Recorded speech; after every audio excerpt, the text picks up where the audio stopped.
Bonjour à tous, bienvenue sur AcroVTT74. Dans cette vidéo, nous allons parler longueur de chaîne. Nous allons voir quelle longueur de chaîne il faut pour votre vélo. Attention, je précise, pour un vélo semi-rigide, avec pas d'amortisseur à l'arrière. Puisque l'amortisseur à l'arrière, le débattement va venir entraîner un changement de longueur de chaîne.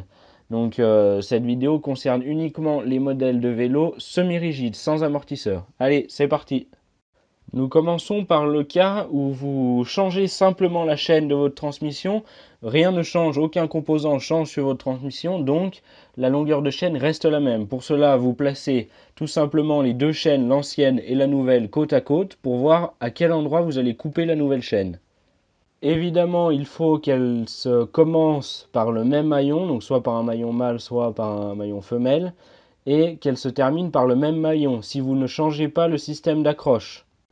Votre chaîne, une fois coupée au dérive-chaîne à la bonne longueur, peut se refixer, se rattacher avec deux choses, soit le pion de connexion que vous allez venir insérer entre un maillon mâle et un maillon femelle. Donc il faut qu'une des extrémités de votre chaîne soit un maillon mâle et l'autre soit un maillon femelle. Et après, vous allez juste à raccorder à l'aide du pion de connexion et du dérive-chaîne. Sinon, vous pouvez raccorder avec un maillon rapide, auquel cas il faut que les deux extrémités de votre chaîne soient des maillons mâles. Et il faut bien penser à laisser la place, en calculant votre longueur de chaîne, pour le maillon rapide.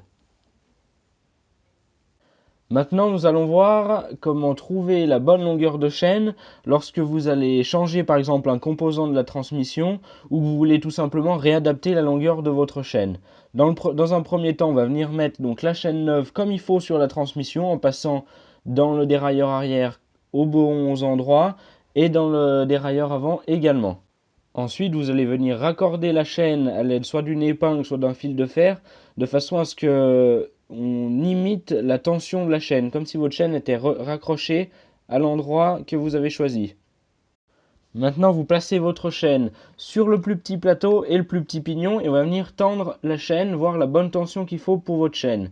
Donc là, vous voyez que la chaîne vient claquer contre le dérailleur, donc je vais retendre un petit peu la chaîne, et ce qui va me permettre de trouver la bonne longueur et la bonne longueur de chaîne.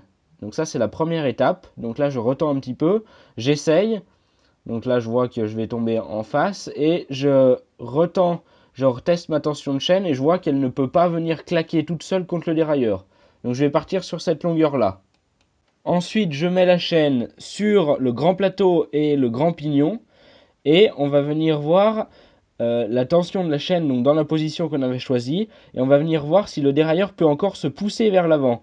S'il peut encore se pousser vers l'avant, donc il sera légèrement, la patte de dérailleur va aller légèrement vers l'avant du vélo et si vous voyez qu'il lui reste encore du débattement vers l'avant, c'est que la tension n'est pas mauvaise. Par contre, si jamais vous ne pouvez plus tirer votre patte de dérailleur vers l'avant, c'est que la chaîne est trop tendue, il faudra donc la rallonger un petit peu.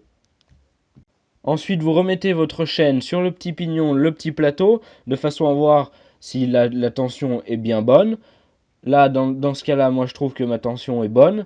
Et donc maintenant, on va voir comment raccorder la chaîne. Maintenant, on va voir comment raccorder la chaîne et à quel endroit la couper. Donc, si vous utilisez un pion de connexion, vous allez la couper là au niveau de mon feutre, entre un maillon mâle et un maillon femelle. Et ensuite, si vous voulez, donc là, voilà, au niveau de mon feutre, et si vous voulez utiliser comme moi un maillon rapide, vous allez venir couper la chaîne donc de façon à ce qu'elle se termine par deux maillons mâles. Donc là, moi, je mets une petite marque au feutre pour être sûr, et après, je mettrai mon maillon rapide. Pour reconnecter à l'aide d'un maillon rapide, donc on utilise un maillon rapide, c'est un maillon femelle en gros en deux morceaux. Et on vient connecter les deux maillons mâles ensemble. Donc on met un morceau de chaque côté de la chaîne. Ensuite, on resserre la chaîne. On enfile notre maillon rapide comme il faut de chaque côté. Et après, on vient retirer pour le reclipser en position longue pour qu'il soit clipsé comme il faut. Si jamais il est vraiment dur, moi il était très mou. Donc vous pouvez utiliser une pince qui sert à ça, une pince à maillon rapide. Donc moi ma pince en plus d'écarter pour le fixer, c'est une pince qui peut resserrer le maillon pour l'ouvrir.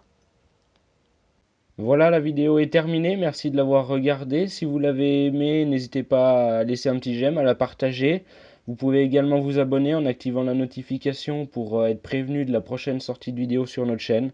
Voilà, en attendant, portez-vous bien. À la prochaine.